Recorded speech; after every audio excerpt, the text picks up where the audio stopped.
Long term effects എന്ന് ഉദ്ദേശിക്കുന്നത് ഇപ്പം നമുക്ക് എന്തെങ്കിലും സ്കിൻ കൺസേൺസ്, അതായത് പിഗ്മെൻറ്റേഷൻ പ്രോബ്ലം അല്ലെങ്കിൽ റിങ്കിൾസ്, ലൈൻസ്, ഇങ്ങനെയുള്ള ഇഷ്യൂസ് ഉള്ള ആൾക്കാർ റിപ്പീറ്റഡ്ലി പോയി ഫേഷ്യൽസ് ചെയ്തുകൊണ്ട് വലിയ ചേഞ്ച് സംഭവിക്കത്തില്ല.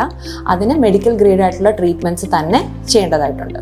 ഹായ് ഡോക്ടർ, നമ്മുടെ ഈ സ്കിന്നിൻ്റെ ബ്യൂട്ടി റീറ്റെയിൻ ചെയ്യാൻ നല്ല പാടാണല്ലേ?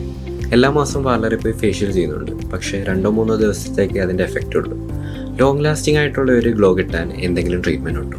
ഒരു റിലാക്സേഷൻ പോയിന്റ് ഓഫ് വ്യൂവിൽ നമുക്ക് ഫേഷ്യൽസ് ചെയ്യാവുന്നതാണ്. കാരണം ഈ മസാജിങ് ഒക്കെ ഉള്ളത് കൊണ്ട് നമ്മുടെ ഫേസിലെ ബ്ലഡ് സർക്കുലേഷൻ ഒന്ന് ഇമ്പ്രൂവ് ആയി ഒരു ഇൻസ്റ്റൻറ്റ് ഗ്ലോ എന്തായാലും ഫേഷ്യൽ ചെയ്യുമ്പോൾ നമുക്ക് കിട്ടും.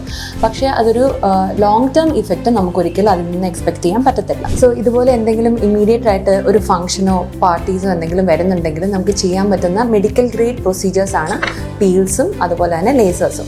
പീൽസിൽ നമുക്ക് ഒരു 2 to 3 ഡേയ്സിനുള്ളിൽ ഒരു ഫംഗ്ഷൻ വരുന്നുണ്ടെങ്കിൽ നമുക്ക് ഗ്ലോ പീൽ എന്ന് പറഞ്ഞിട്ടൊരു പ്രൊസീജിയർ ഉണ്ട്. അതുപോലെ തന്നെ ഫോട്ടോ ഫേഷ്യൽ എന്ന് പറഞ്ഞാൽ നമ്മൾ ലേസേഴ്സ് തന്നെയാണ് നമ്മൾ യൂസ് ചെയ്യുന്നത്. ഇങ്ങനത്തെ പ്രൊസീജിയേഴ്സ് ചെയ്യുവാണെങ്കിൽ നമുക്ക് കുറച്ച് നാൾ ഒരു ലോങ് ടേം ബെനിഫിറ്റ് കൂടെ ഇമ്മീഡിയറ്റ് ഗ്ലോയുടെ കൂടെ കിട്ടും. ഇതിനൊക്കെ പുറമെ നമ്മൾ ഹെൽത്തി ആയിട്ട് സ്കിൻ മെയിൻറ്റെയിൻ ചെയ്യുവാണെങ്കിൽ നാച്ചുറൽ ആയിട്ടൊരു ഗ്ലോയും നമുക്ക് കിട്ടും.